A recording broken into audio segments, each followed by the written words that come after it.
സെലിബ്രിറ്റികൾ, അതായത് സിനിമാ നടന്മാർ, മന്ത്രിമാർ, പാട്ടുകാർ ഇവരൊക്കെ സ്ത്രീ വിഷയത്തിൽ ഏർപ്പെടുമ്പോഴാണ് സ്ത്രീ പീഡനം ഹൈലൈറ്റ് ആകുന്നത്. പക്ഷേ മിക്ക സ്ത്രീകളും മോസ്റ്റ് ഓഫ് ദ ടൈം അവർ മാനസികമായും ശാരീരികമായും പീഡിപ്പിക്കപ്പെടാറുണ്ട്. സ്വന്തം വീട്ടിലാണേലും, ഭർതൃ വീട്ടിലാണേലും, നടന്നു പോകുന്ന വഴിക്കാണേലും, ബസ്സിലാണേലും, ഊബറിലാണേലും, കോളേജുകളിലാണേലും, വർക്കിംഗ് പ്ലേസിലാണേലും പീഡിപ്പിക്കപ്പെടുന്ന സ്ത്രീകൾക്ക് ഒരു കുറവുമില്ല. കംപ്ലൈൻറ്റ് ചെയ്യുന്നവരുണ്ട്, ചെയ്യാത്തവരുണ്ട്. ചെയ്താലും കണക്ക്, ചെയ്തില്ലേലും കണക്ക്.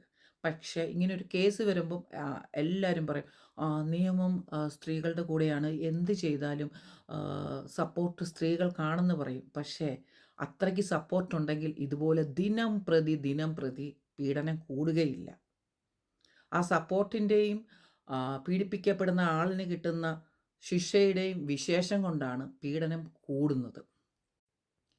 രാഹുൽ മാങ്കൂട്ടത്തിൻ്റെ കേസ് ഇപ്പോൾ ചർച്ചയിലിരിക്കുകയാണല്ലോ. എനിക്ക് പറയാനുള്ളത്, നമ്മളെക്കുറിച്ച് ഏറ്റവും കൂടുതൽ അറിയുന്നത് നമ്മൾക്ക് മാത്രമാണ്. അപ്പോൾ നമ്മളൊരു പ്രൊഫഷൻ സെലക്ട് ചെയ്യുമ്പോൾ കൂടുതലും ജനങ്ങളുമായിട്ട് സമ്പർക്കം പുലർത്തേണ്ടി വരുന്ന ഒരു പ്രൊഫഷൻ, ഇതുപോലെ ജനപ്രതിനിധിയായിട്ടോ അല്ലെങ്കിൽ പ്രീസ്റ്റായിട്ടോ മുല്ലാക്കയായിട്ടോ പൂജാരിയായിട്ടോ സിനി ആക്ടേഴ്സായിട്ടോ ഇവരെയൊക്കെ ജനങ്ങൾ കൂടുതൽ ഇഷ്ടപ്പെടുന്നതും വിശ്വസിക്കുന്നതുമായിട്ടുള്ള പ്രൊഫഷൻസാണ്, മേഖലയാണ്. അതുപോലുള്ള മേഖല തിരഞ്ഞെടുക്കുമ്പോൾ നമ്മൾ തന്നെത്താൻ ചിന്തിക്കണം, ഈ മേഖലയോട് ജനങ്ങളോട് നമ്മൾക്ക് നീതി പുലർത്താൻ പറ്റുമോ? കാരണം പല പല ട്രാപ്സും വരാം, പല പല ആൾക്കാരെ ഫേസ് ചെയ്യേണ്ടി വരും. അപ്പോൾ അതൊക്കെ ചെയ്യാനുള്ള ഒരു സാമർഥ്യം, ടാലൻറ്റ്, കഴിവ് ഇതൊക്കെ ഉണ്ടെങ്കിലേ നമ്മൾ ഈ പ്രൊഫഷൻ ചൂസ് ചെയ്യാവുള്ളൂ.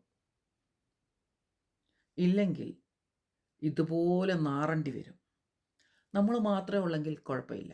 നമ്മളോട് റിലേറ്റഡ് ആയിട്ടുള്ള അനേകം പേരുണ്ട്. അവരെ ഇതെങ്ങനെ ബാധിക്കും എന്നുള്ളത് നിങ്ങൾക്ക് പ്രശ്നമല്ലെങ്കിലും അവർക്ക് പ്രശ്നമായിരിക്കും. അവരും സമൂഹത്തെ ഫേസ് ചെയ്യേണ്ടതാണ്.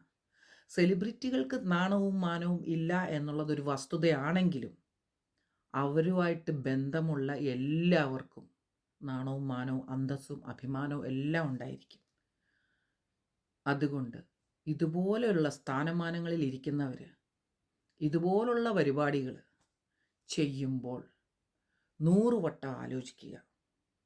അത്രയ്ക്ക് പ്രോബ്ലം ഉള്ളവർ വല്ല തായ്ലൻഡിലോ അല്ലെങ്കിൽ വല്ല ചൈനീസ് ടോയ്സോ യൂസ് ചെയ്തുകൊണ്ട് കാര്യം സാധിക്കുക. അല്ലെങ്കിൽ ശാരീരിക ആവശ്യം നിറവേറ്റുന്നതിനായിട്ട് with licence there are so many places in India. You can go there. മാങ്കൂട്ടത്തിനോട് മാത്രമല്ല, ഇതുപോലെ അൺകൺട്രോളായിട്ട് നടക്കുന്ന പുരുഷന്മാരോടും സ്ത്രീകളോടും കൂടിയാണ്. നിങ്ങളുടെ ശാരീരിക ആവശ്യം നിറവേറ്റുന്നതിന് വിത്ത് ലൈസൻസ് ഇഷ്ടം പോലെ സ്ഥലങ്ങൾ ഇന്ത്യയിലുണ്ട്. എന്തിനാണിങ്ങനെ സ്വന്തം സഹജീവിയെ പീഡിപ്പിച്ചും മാനസികമായും ശാരീരികമായും പീഡിപ്പിച്ച് ഇത്രയും കഷ്ടപ്പെട്ട് നിങ്ങൾ ഈ നിലയിലോട്ട് വന്ന നിങ്ങളുടെ ഈ പ്രൊഫഷൻ, നിങ്ങളുടെ ഈ കരിയർ നശിപ്പിച്ച് കളയുന്നത് ഒരു ഉപകാരമില്ലാത്ത കാര്യത്തിന് വേണ്ടി? താങ്കളുടെ മുമ്പിൽ തന്നെ പ്രശസ്തരായ മന്ത്രിമാരാണേലും ഈ ജനപ്രിയ നടനാണേലും തകർന്നു വീഴുന്നത്, അവരുടെ കരിയർ തകർന്നു വീണത് കണ്ടിട്ടില്ലേ? ഇത്രയെല്ലാം കണ്ടിട്ടും താങ്കളും അതേ പാത പിന്തുടരുന്നതിൽ അതിയായ വ്യസനം രേഖപ്പെടുത്തിയിട്ടുണ്ട്.